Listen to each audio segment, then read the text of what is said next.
Bonjour, nous avons le plaisir d'accueillir Monsieur Forel, président du SM3A. Monsieur Forel, pourriez-vous vous présenter ainsi que votre structure en quelques mots, s'il vous plaît? Bonjour, Bruno Forel, donc président d'une communauté de communes des Quatre-Rivières dans le bassin versant de l'Arve et également donc président du syndicat d'aménagement de l'Arve et de ses influents. Ce syndicat a été créé en 1994. Il se trouve en Haute-Savoie, hein, un lieu que beaucoup de gens connaissent puisque c'est l'Arve et la rivière qui est le torrent exutoire de la mer de glace à Chamonix et qui descend jusqu'à Genève pour se jeter dans le Rhône à Genève. Donc, c'est un bassin versant de 2000 km², pardon, un linéaire de cours d'eau de 2600 km, un peu de 2600 km au global, hein, surtout le chevelu, hein, et puis environ 100 km de linéaire de digues.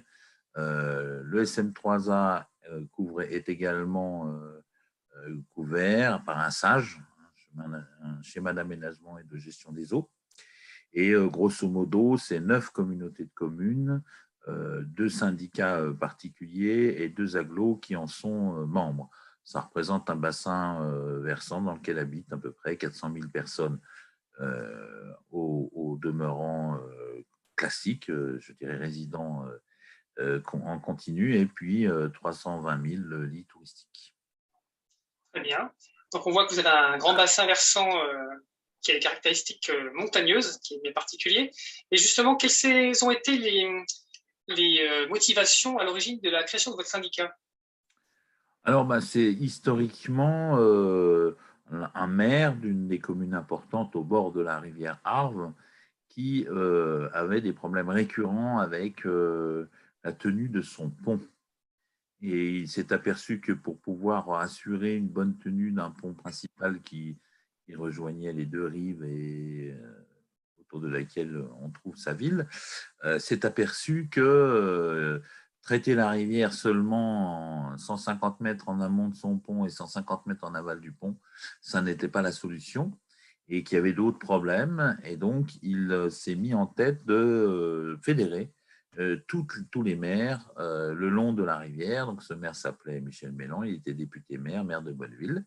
Et puis, donc, il a réussi à convaincre les maires depuis l'origine, donc de Chamonix jusqu'à l'Exutoire, donc dans la commune d'Annemasse, de se rassembler pour créer un syndicat en 1994, syndicat d'aménagement de l'Arve, à l'époque, pas de ses affluents, mais là, c'était l'Arve.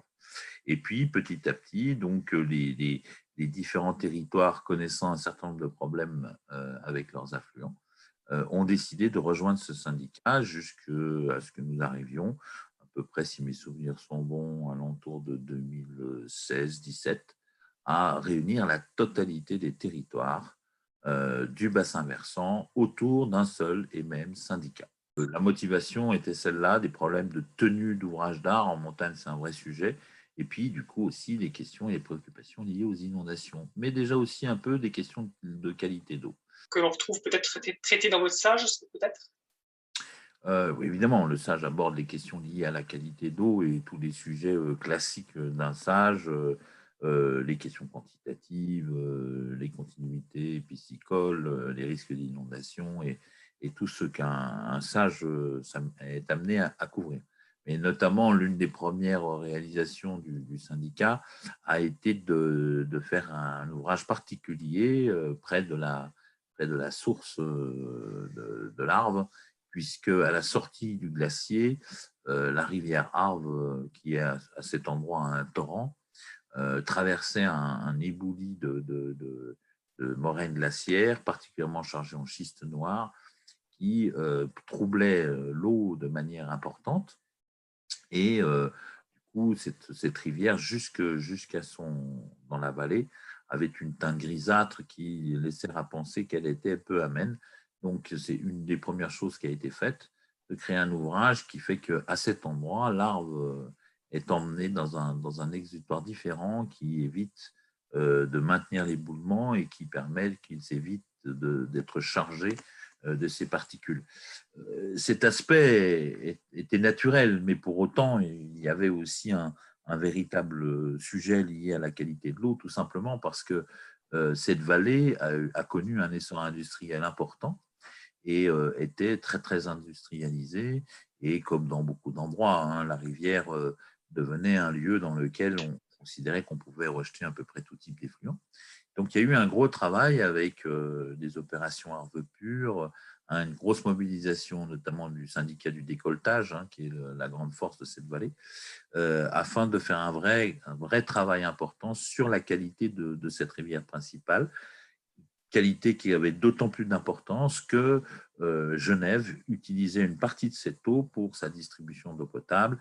Et c'est ce qui en a été d'ailleurs très vite le marqueur, puisque le pompage de l'eau de la rivière qui servait en distribution d'eau potable était très souvent arrêté avant ces opérations pour cause de trop de métaux lourds dans cette eau.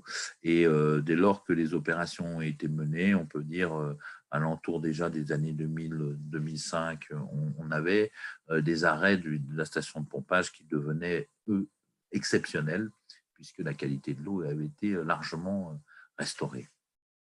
Et donc, à part cette première action, vous aviez d'autres actions à l'origine dans votre syndicat qui se faisaient en parallèle?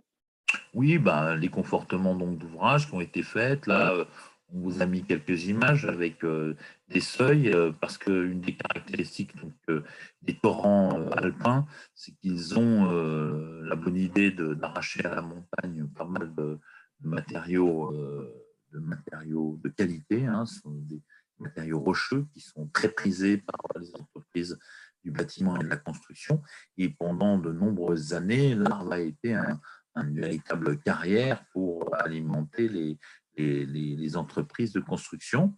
Donc, une des caractéristiques, une des difficultés que nous avons à traiter, c'est l'incision du lit, hein, par retrait de matériaux trop importants.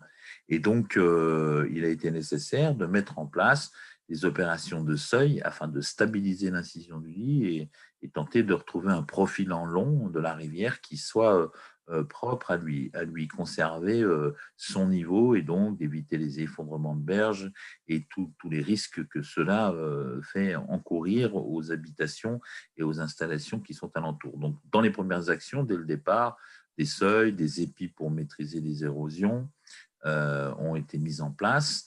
Dans ces seuils, évidemment, les premières expériences liées sur cette rivière, hein, pas du tout au niveau autre, hein, mais les premières expériences de rivières de contournement, de passe à poissons pour garantir la continuité piscicole. Et en même temps, je vous dis, cet objectif profond d'atteindre un profil en long qui se stabilise et qui mette fin à cette incision qui était un véritable problème. D'autant que, on le sait, lorsqu'un lit, un torrent glaciaire s'incise trop, il retrouve des substrats glaciaires qui sont des substrats particulièrement infertiles et qui sont peu favorables à la vie piscicole et à toute l'écologie de la rivière. Très bien. Concernant votre syndicat, quelles évolutions avez-vous pu constater avec la mise en place de la GEMAPI? Alors, ce qui est important à comprendre, c'est que donc j'ai évoqué, hein, l'origine du syndicat, et cette origine montre bien la volonté de se fédérer autour de la rivière.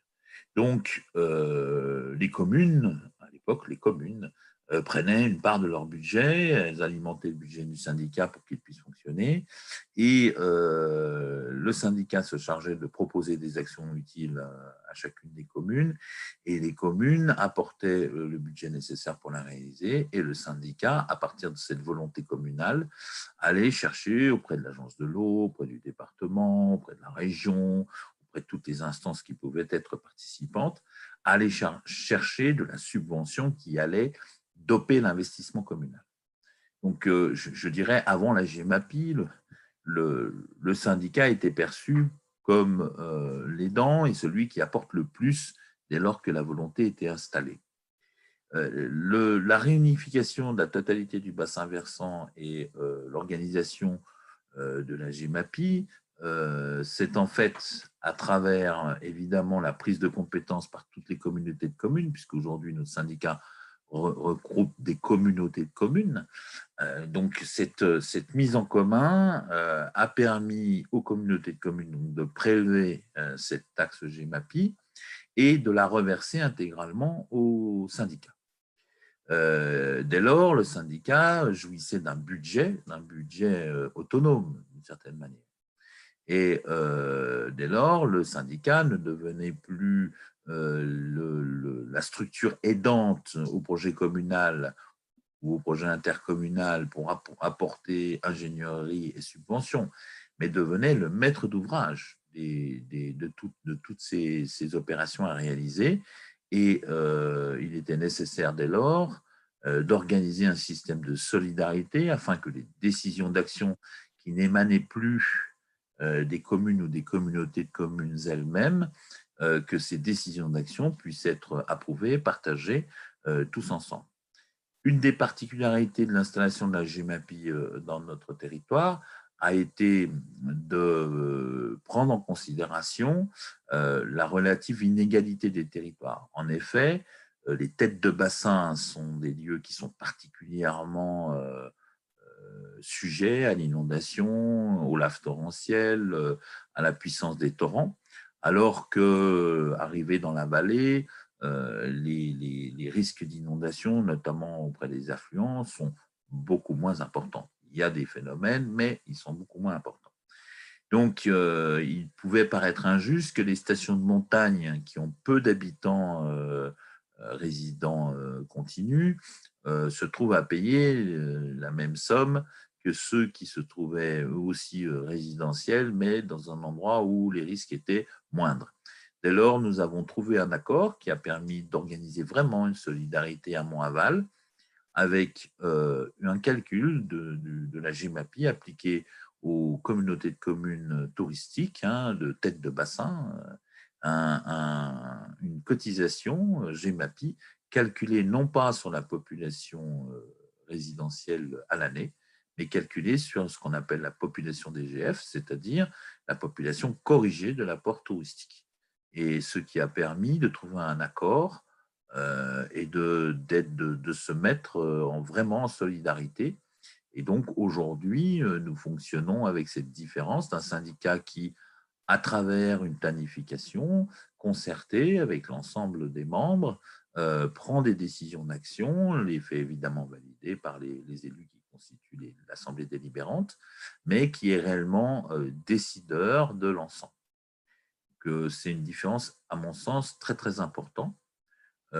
Et aussi, j'ai envie de dire, une autre chose importante, c'est la prise de conscience des citoyens de cette réalité, puisque ça n'est plus la commune qui, dans le secret d'une délibération municipale, décide de dégager un budget pour une opération auprès de la rivière, mais c'est clairement sur chaque feuille d'impôt, chaque année, le citoyen qui peut se rendre compte qu'une part de sa contribution est envoyée à destination du soin apporté à la rivière, au torrent qui passe devant chez lui. Au niveau des compétences, est-ce que avec la mise en place de la GEMAPI, vous avez eu aussi donc une révision des statuts qui a inclus de nouvelles compétences hors GEMAPI, ou vous êtes resté plutôt sur le cœur de métier, le cœur de cette GEMAPI? Non, pour être tout à fait franc, on est plutôt resté sur ce cœur de métier lié à la GEMAPI, mais on a clairement franchi une étape, on a monté une marche, j'ai envie de dire, dans le sérieux et dans l'application qu'on a pu mettre des nécessités propres à la rivière. Ainsi, le syndicat porteur de cette compétence a pu organiser réellement une équipe d'ingénierie capable de faire les visites obligatoires des systèmes d'endiguement, d'organiser son recensement, de pouvoir d'engager de vrais programmes sur la totalité du territoire, non pas en fonction des moyens ou des consciences des communes, mais en fonction des nécessités propres du bassin versant. J'ai envie de dire, nous n'avons pas pris de compétences supplémentaires, nous avons peut-être réussi à approfondir les compétences, à les rendre plus profondes, au sens plus expertes, parce qu'on était capable, dès lors, disposant d'un budget prévisible, en capacité de s'entourer de compétences d'ingénierie, de gens qui connaissent réellement les problèmes liés à la pérennité des digues et des systèmes d'endiguement.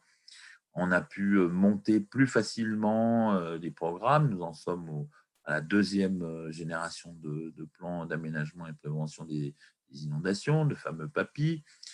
Toute chose qu'il aurait été très compliqué d'organiser si cette compétence GEMAPI était restée de manière morcelée aux mains de chacune des EPCI. Donc la GEMAPI a vraiment été pour nous l'occasion de monter en gamme, de monter en puissance, de concentrer les moyens et donc de se doter d'expertise, d'ingénierie et peut-être aussi de développer des choses qui ne sont pas directement de la compétence, mais qui y sont rattachées. Par exemple, nous travaillons beaucoup sur des systèmes d'endiguement sur le principe de génie végétal, et du coup, on a pu organiser des opérations pour développer de la pépinière de production locale, des systèmes d'alimentation de graines, là encore en espèces locales pour réensemencer les différents chantiers que nous avons à faire. Donc, tout un ensemble de choses qui accompagnent notre préoccupation liée à cette compétence de protection contre l'inondation et qui ne serait pas imaginable ou pensable à l'échelle de PCI qui travailleraient de manière séparée, même en coordonnant un peu leurs actions. Donc justement, on parlait de professionnalisation. C'est vrai que finalement, avec la mise en place de la GEMAPI, il y a eu des textes de loi très précis sur la responsabilité liée aux endiguements. Et effectivement, comme vous le rappelez, la professionnalisation demande de la technicité dans les structures. Et donc là, vous avez pu, donc, grâce à votre force de syndicat, pouvoir monter des équipes puissantes sur ces questions-là. Juste pour rebondir justement sur l'évolution par rapport aux actions du syndicat, quelles sont les actions un petit peu, quelles évolutions avez-vous constatées sur les actions menées par votre structure avec cette mise en place de la GEMAPI? On développe de plus en plus, donc avec cette visibilité financière, ces établissements budgétaires, on a été capable, donc comme je vous l'ai dit, on a pu soutenir la mise en place d'un SAGE qui nous a permis de créer une analyse du bassin versant dans sa globalité. Aujourd'hui, on avance très clairement sur les schémas de même nature sur chacun des affluents. Les plus importants sont faits. On va de plus en plus finement sur le chevelu. On a été en capacité donc de mener différentes opérations à travers le PAPI. On a pu aussi contractualiser avec le département en créant un espace naturel sensible alluvial qui nous permet d'intervenir tout au long des rivières pour la qualité naturelle. Et puis, voilà, un certain nombre d'opérations plus importantes, évidemment.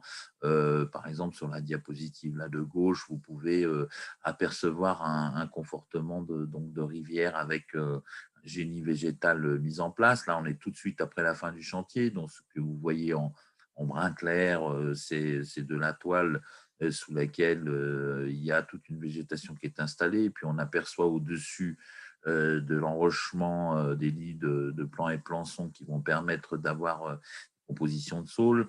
La photo de droite est plus impressionnante. Il s'agit d'une plage de dépôt au Contamine Montjoie, donc une station de montagne, avec la nécessité de contenir des laves torrentielles qui arrivent à cet endroit. Donc, une autre approche, là, il y a du végétal, mais c'est plus du mouvement de terrain. On fait un petit peu des opérations de cette nature. Il y a aussi de la renaturation. Là, par exemple, on aperçoit sur la diapo qui est là, sur la gauche, la même chose, un système d'endiguement restauré avec un sabot, parce que le type d'inondation que nous avons à combattre sont des inondations qui sont très puissantes en termes érosifs. Et donc, on a besoin d'avoir des sabots de digues qui sont particulièrement résistants. Donc, généralement, là, on reste avec de l'enrochement minéral, de l'enrochement maçonné souvent. Et puis, dès qu'on peut, on passe avec du génie végétal. Là encore, la photo de gauche, c'est fin de chantier. Et là, je n'ai pas la photo d'aujourd'hui, mais je vous assure que ce que vous voyez en brun est aujourd'hui un véritable bosquet qui entoure. Ce sont des saules. Là aussi, on a pu mener un travail de pépinière de saules particulière, de manière à avoir des saules qui soient locaux. Et puis, de l'autre côté, là, de nouveau, une plage de dépôt en montagne. Là, on est au Nant des Pères. Et donc, c'est plutôt là de la gestion torrentielle avec du mouvement de terrain pour avoir des endroits où la charge en matériaux descend. Donc, on a tout un type d'action comme ça. On a des opérations qu'on mène un petit peu à côté, notamment sur la question de la pureté de l'eau avec l'Agence de l'eau, une opération comme Arbre Pur qui nous permet d'aller travailler avec les industriels, avec les artisans pour améliorer leur processus de traitement de l'eau dès lors qu'ils utilisent de l'eau et qu'on va la retrouver rejetée dans la rivière, également avec les collectivités territoriales. On a aussi une petite action sur l'air, mais c'est parce qu'on avait des problèmes de pollution d'air dont il a été question souvent même au niveau national et qui se trouve que le périmètre était cohérent et qu'on s'est chargé de tout cela. C'est aussi peut-être un des intérêts de regroupement et de travail à l'échelle des bassins versants. Ça permet parfois d'aborder des problèmes qui concernent tout un bassin, y compris quand c'est des problèmes autres que l'eau. Pour rebondir sur les questions d'inondation, comment vous gérez effectivement les systèmes, les endiguements au titre du syndicat, comment vous voyez l'évolution des relations effectivement avec les communes dans le cadre de la gestion de crise? Alors ça, c'est un sujet qui est très très important parce que c'est souvent un sujet sur lequel il faut qu'on soit très clair les uns les autres des responsabilités des uns et des autres. Il est évident que la GEMAPI et les compétences qui vont avec ont pour objectif premier de traiter la question de l'inondation au long cours, c'est-à-dire de faire en sorte que les systèmes d'endiguement soient en état, qu'ils soient justement dimensionnés, que les ouvrages qui ont besoin d'être gérés le soient, que les bacs à gravier, que les plages de dépôt soient fonctionnelles, que les digues soient régulièrement inspectées, que les notes réglementaires qui correspondent soient rédigées. Tout ça, c'est vraiment le travail du syndicat. Par contre, lorsque l'inondation arrive, et il en arrive forcément, le syndicat n'a pas la compétence de la gestion de crise. La compétence de la gestion de crise est d'abord dévolue au maire, dans son rôle de police et son obligation de protection des personnes et des biens. Donc ça, c'est vraiment le maire qui doit le faire. Si la catastrophe est suffisamment importante, le préfet prend la main, mais si la catastrophe est, je dirais, de dimension acceptable, c'est le maire qui reste responsable. Donc ça n'est pas le syndicat. Et en revanche, dès que la crise se termine, alors chez nous, ce n'est pas tout à fait comme les inondations de plaine, les crues sont violentes mais courtes. Donc la fin de crise arrive assez vite. Dans les grandes inondations de plaine, on peut voir évidemment 3 semaines, 1 mois de situations compliquées. Chez nous, c'est rapide. Donc, le syndicat peut intervenir très rapidement après la crise, notamment pour s'efforcer de restituer un bon écoulement des eaux. Mais la responsabilité de la gestion de crise reste au maire. Évidemment, nous faisons un devoir dès lors qu'une crise est perceptible et annoncée. Nous faisons aussi ce travail, c'est-à-dire nous avons une veille permanente sur nos niveaux, nous avons une observation météorologique qui peut nous permettre de se mettre en astreinte et peut-être de prévenir la commune en disant attention, on a des signes qui nous laissent à penser qu'une inondation, un débordement est possible dans les 4 jours qui viennent. Donc, soyez attentifs et nous sommes là pour vous aider. Vous aider à quoi? Non pas à prendre des décisions, mais à être à côté du maire pour apporter la connaissance des ouvrages, apporter l'expertise de la rivière qui est la nôtre, de manière à être un support à la décision. Mais la responsabilité de décision reste bien au maire. Et il n'est pas tellement ni pensable ni possible que le président du syndicat dépositaire de la GEMAPI se transforme en gestion d'opérations de sécurité, de sauvetage. Ce n'est pas son travail et ce n'est pas sa fonction. C'est bien le maire qui doit prendre des décisions. En revanche, notre syndicat met à chaque crise, et nous en connaissons au moins une ou deux par an, met à côté du maire le technicien rivière en charge du secteur, plus si nécessaire, selon l'importance, de manière à ce qu'il puisse bénéficier de toutes les informations et de tous les conseils qui lui soient utiles. Et nous avons un système de pré-réservation d'intervention d'entreprises de travaux publics pour que, le cas échéant, nous intervenions très rapidement pour restituer un écoulement normal des eaux. Très bien, c'est très clair, merci beaucoup. Pour conclure, je pourrais vous demander éventuellement quels sont, selon vous, les principaux points positifs que vous retenez avec le transfert de la GEMAPI aux structures PCI syndicats et au final, finalement, selon vous, quels seraient les points améliorés? Alors, très clairement, je l'ai déjà évoqué, mais je pense que c'est quand même très important. Le transfert à un syndicat de regroupement autour d'une compétence comme celle-là permet clairement de constituer un véritable pôle de compétences. On peut s'offrir des gens qui sont des spécialistes des travaux de cette nature, des spécialistes des ouvrages qui correspondent, des spécialistes aussi de toute l'écologie de la rivière, de la capacité à travailler avec le végétal, de la capacité à, par exemple, compenser un endiguement par un élargissement. Ça demande beaucoup de compétences que seul un syndicat de regroupement peut mettre au service du travail du territoire. Donc, la massification, la création de pôles de compétences, c'est vraiment quelque chose qui, à mon sens, est un des gros points forts. Je l'ai évoqué également aussi, cette installation de solidarité à Mont-Aval qui permet d'améliorer et de créer un réseau relationnel entre les différentes collectivités qui travaillent tout au long d'une rivière. Et si la rivière coule du haut vers le bas, eh bien, les gens ne cessent de passer d'une collectivité à l'autre. Et donc, chaque fois qu'il est possible de resserrer les liens de coopération entre les collectivités, à mon sens, on se trouve dans une situation de meilleure gestion des enjeux territoriaux. Et puis, j'en ai parlé, pour moi c'est important, quand on a pris la GEMAPI et qu'on a pris cette décision collégialement de la transférer au syndicat et qu'on a fixé un montant, nous avons mené une campagne publicitaire pour vendre l'impôt auprès de nos concitoyens. Tant il me semble qu'aujourd'hui, il faut expliquer aux gens que l'impôt n'est pas qu'une souffrance, c'est aussi la participation à une action collective. Et je crois que faire prendre conscience aux gens, aux citoyens, que la rivière est importante, qu'il faut s'en occuper, qu'elle peut être dangereuse parfois, tout ça mérite attention, participation et payer l'impôt pour que ça se fasse de manière lisible dans la feuille d'impôt. C'est aussi prendre conscience de cela et peut-être se sentir responsable des belles choses qui peuvent être faites.